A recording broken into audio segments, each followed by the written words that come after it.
au repère R. Donc, c'est la vitesse d'entraînement qui représente la vitesse. Donc, on voit ici la vitesse du repère R' par rapport au repère R.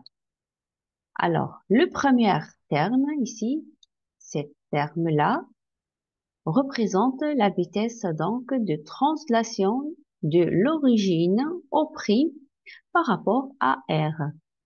Et le deuxième terme là, c'est donc traduit le changement d'orientation du référentiel mobile R'. Donc, c'est le changement d'orientation du référentiel mobile R'. Donc, on voit bien ici, on a fait la dérivation du référentiel OIJ. D'accord? Alors, bien sûr, donc la VR, c'est la vitesse relative. Alors, soit oméga, le vecteur représentant la vitesse angulaire du changement d'orientation du référentiel mobile R' par rapport au référentiel fixe R. Alors, les vitesses d'entraînement est relative. VE, donc la vitesse d'entraînement et la vitesse relative, VE ou VR, sont exprimées par, donc, VE est égal à VO' par rapport au repère absolu, plus oméga vectoriel R' par rapport à R'.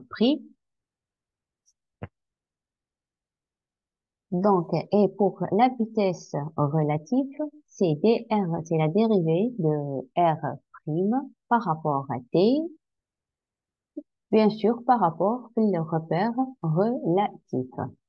Voilà.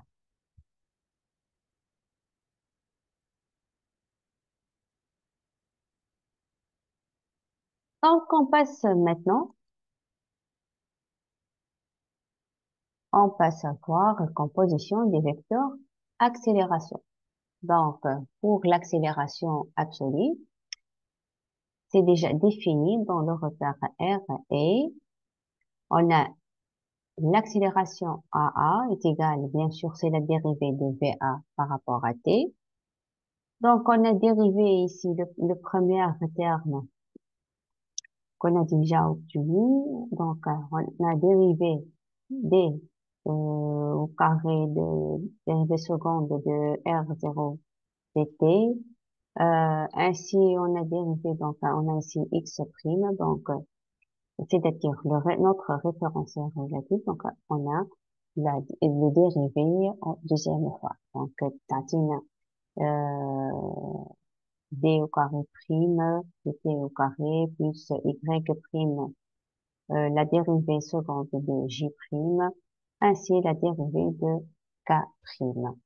Alors, ainsi, on a dérivé x point, vitesse, donc ça donne l'équation x de point, x prime de point et prime, plus y prime de point j prime, plus z prime de point k prime, plus 2x prime point d prime dt, donc plus y prime point dj prime dt, plus z prime point dk prime dt.